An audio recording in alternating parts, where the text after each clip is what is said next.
All right, sports fans, how's everybody out there doing? William Martin coming at you one more time here on YouTube with another edition of the 300 Pounds of Sports Knowledge Podcast.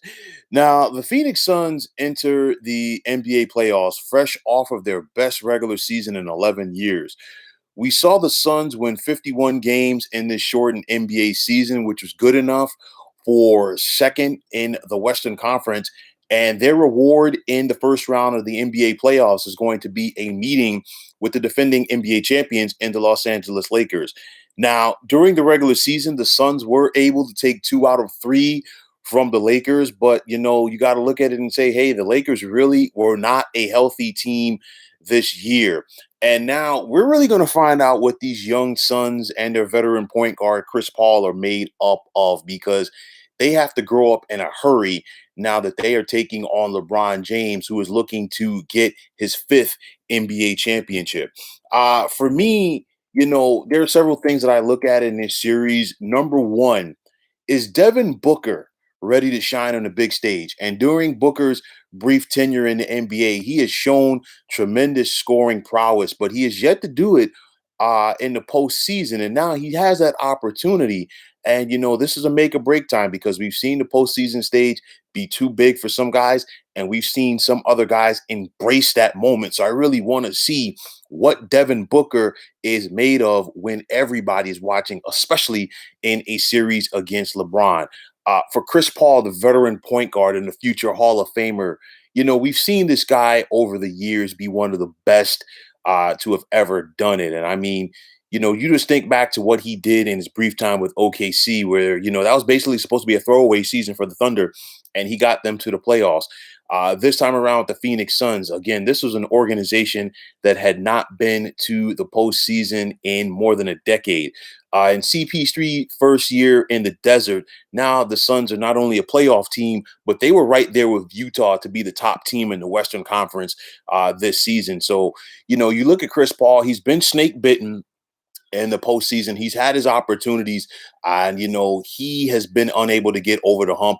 Only got to the conference finals once during his stellar career, and of course, unfortunately for him, that came when he was a member of the Houston Rockets, and when the Rockets were up 3-2 in that series versus Golden State. Paul hurt his hamstring, and of course, the outcome and the tenor of that series changed as the Warriors were able to advance. So it's going to be important for Chris Paul to stay on the court, be that floor general for this young Suns team, and more importantly, be that veteran presence that Phoenix really needs because this is the first time around in the playoffs for a lot of these guys. So, you know what? You just got to make sure that they're not quote unquote starstruck and they want to go out there and stick to the script and stick to the game plan. For me, with the bigs, I look at DeAndre Ayton having to deal with both Anthony Davis and Andre Drummond. That is a huge advantage in the favor of the Lakers. You look at the Lakers, they definitely have the size advantage in this series. I expect Andre Drummond to dominate the boards. You also have a guy like Montrezl Harrell coming off the bench, and of course AD himself. You could basically pencil in a guy like AD for 25 and 12 in this series, and a youngster like DeAndre Ayton. I know that he was the first overall pick of the NBA draft a couple of years ago. But this is definitely going to be a test going up against one of the best bigs in the game in one AD, and then also having to deal with the likes of Andre Drummond banging on the boards. You look at the Suns. This is a great story this year. You look at what they've done, but they simply don't have the personnel to slow down LeBron and make him work. And I mean, at the end of the day, LeBron is going to get his.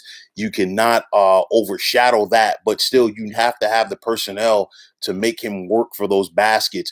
And Phoenix simply doesn't have that. And as even in this point of LeBron's career, he is still too big and too physical and too powerful for most defenders, period, to try to go out there and guard him. We talked about the star power of the Lakers, but then you look at some guys that are definitely going to have a key impact in this series. We already talked about Andre Drummond. I also look at Kyle Kuzma, Dennis Schroeder, and Montrezl Harrell. What will they bring to the table this season? And I know that the Lakers' record did dip both when AD and LeBron were out of the lineup, but it gave these other guys the opportunity to go out there and show what they can do. Can they shine when the spotlight is on them? And I know that the Lakers did lose their fair share of games, but you know what? That still has to be a boost for the psyche of these guys going forward. Now that they were able to not take on as much water and keep their ship afloat until AD and LeBron got back, and now the postseason is here. So you just want to make sure that you are ready to step your game up to the level of both LeBron and AD here in the playoffs. Defensively, the Lakers were second in the league in points allowed this season, while the Suns were seventh, and that's going to be very telling. You look at two veteran coaches in Monty Williams and Frank Vogel. Of course, Frank Vogel has more postseason experience than Monty Williams does. Of course, he got the Pacers to the conference finals a couple of times, and now with the Lakers, he has tasted championship gold. So it's basically been there, done that. Monty Williams is the reigning NBA Coach of the Year. It's a very tough battle this year for that award, but you cannot understate the job that he did with the Phoenix Suns and getting this team to the postseason for the first time since 2010. Now he has to go out there and match wits with Frank Vogel. So this is going to be a very interesting matchup there. Also, defensively, the Lakers were eighth and opponent's field goal percentage, while Phoenix was 15th. And I think if the Lakers bring their A game, they're really going to make guys like Devin Booker have to work for those outside shots. But the biggest thing is, will the Lakers bring their A game for the entire series? I think one of the biggest keys for me with the Suns, they got to go out there and play the disrespect card, because you're looking at a team that finished with the second best record in the Western Conference this season, a very difficult Western Conference. And nobody's really talking about them in this series because it's the Lakers and it's LeBron, and they are the the defending NBA champions. And with that said, yes, the Lakers are the seventh seed. Yes, they had to go into the quote unquote play-in tournament, and they had to come back and knock off Golden State in order to advance to this point. But let's be realistic. If the Lakers are healthy, we're not having this discussion about the Lakers playing the Suns right now. Um, so the Suns really need to go out there and play that disrespect card, because theoretically the Lakers probably should have finished third or fourth in the even tough Western Conference this season. So now, if you're Phoenix, typically, if you're the two seed and you have to play a seven seed, you're typically going to go out there and face a team that you could mop the floor with in the first round. That's not going to be the case here. As This is the first time in a very long time heading into the NBA playoffs where you look at a 2-7 matchup.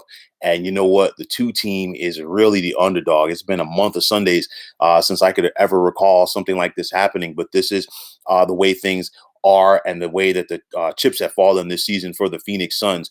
I think with the Suns, the Lakers have the better team going into this series, but I think what the Phoenix Suns really need to do early on in this series is set the tone and survive the LeBron wave.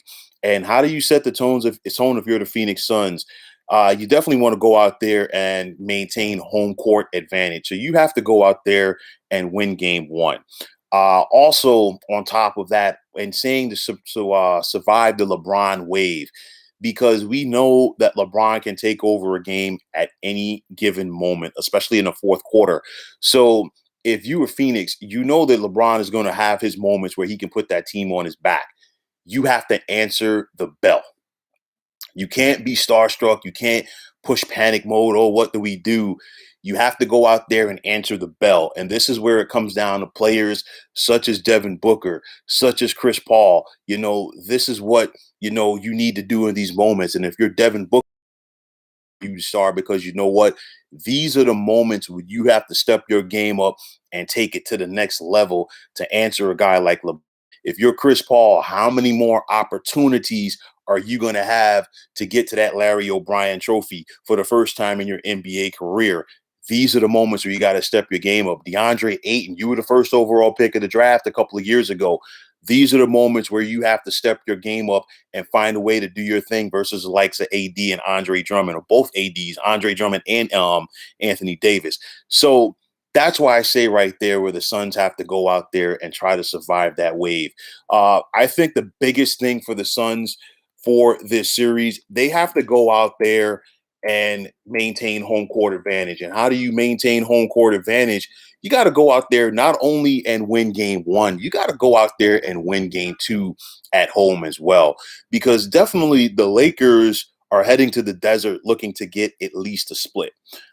So if you're Phoenix and you drop game one, number one, you like the panic button could be on your side, and you definitely don't want to face an 0-2 hole going back to the Staples Center for games three and four. You want to go out there and not only win game one, and even if the Lakers were to lose game one, they can definitely look at the situation and say, hey, you know what? We lost game one. Let's try to go out there and get that split. But if you are the Suns and you're able to maintain home court advantage, have the when the series shifts to LA for games three and four, and say, you know what, instead of being 1-1, instead of being 0-2, you are instead 2-0, because then you know what, the frustration will set in for the Lakers and say, hey, you know what? In game three, we're going to be in must win mode. They're going to be the more desperate team. I'm not saying that, you know what, just because the Suns could potentially win both games at home, that they'd win the series. No, but it's a situation, you know what, you have to keep the pressure on LeBron and this team. One thing right here, I think that's going to add a lot of intrigue to this series is if the shoe was on the other foot, meaning if the Lakers were the second seed and the Suns were the seventh seed, I think the Suns would have more of an opportunity to catch the Lakers napping, because you know what? They might not take this team serious because they haven't been to the playoffs so long and they're young. But being that the Lakers are the seventh seed, and also being that the Lakers are looking to get back on track, and they have to feel like they found their footing coming down the stretch when LeBron was able to return, and also coming back in the playing game against Golden State the other night. I think that their attention is peaked, and because they know that, you know what, there's no turning back. They need to be focused in order to get where they're going to get. And like I said recently in a different podcast, you know, the Lakers still have the ability to get back to the NBA Finals, but the road is not going to be as easy this year as it was last year, because the West is a lot tougher. And I said this before and I will say it again. This Western Conference playoffs is really going to come down to, not, it might not just be about who you play, but more about who you don't play. So you look at this aspect right now for the Lakers. They got to go out there and they have to face the best team record wise from their division right now, right out of the chute. And it's not going to get easier for the Lakers should they survive. They'd have to take on the winner of Portland and Denver, which is also going to be a battle in itself. So you look at this right now, I think the Lakers, focus wise and intensity wise, I think they're going to be where they need to be for this series. That's I think what it comes down to. I think if the Suns have find themselves in a situation where, you know what, they can catch the Lakers napping, which I doubt, then edge Suns. But the Lakers, I think, will really be up for the challenge. I think the Suns will be game in this series. I think they are going to play the disrespect card. I also think that there will be a sense of urgency from Chris Paul, because he knows that he's not going to have too many more of these opportunities. I also look at Devin Booker to have some moments in this series to show you why he is one of the better young stars that the NBA has. But at the end of the day, I think the Lakers are the more talented team. They're the more seasoned team, and a lot of it comes down to, of course, the presence of LeBron James, but also the veteran experience, because you have some guys in this team that have been there and done it. And also, the Lakers have a huge advantage in the size department. So, with that said, I'm going to take the Lakers to advance in this series in 6 games. It's a situation, you know, seed wise, some people are going to look at it and say, okay, this is an upset. But at the end of the day, it really isn't. I think if, you know, LeBron and AD had been healthy for the entire year, again, we're talking about the Lakers anywhere between the 2 to 4 slot themselves. So, you know, if you're the Phoenix Suns, you just got a bad draw, so to speak, in the first round. But if you want to be a championship team, these are the teams that you're going to have to go through. It's a great story this season for the Suns to, you know, have the turnaround that they have had. I mean, when I grew up, I was accustomed to seeing the Suns in the playoffs every single year with the likes of Charles Barkley, Kevin Johnson, Tom Chambers, and then even after that with the likes of Jason Kidd, and then it transitioned to Steve Nash and Amari Stoudemire. So I think this is a good point for the Suns to build off of this. But the bottom line is they are running into the wrong team at the wrong time. So, folks, that is going to wrap it up. And as always, I want to take this time out to thank you for tuning into the 300 Pounds of Sports Knowledge podcast here on YouTube. I want to take this time out to thank all of you fine folks out there for tuning in.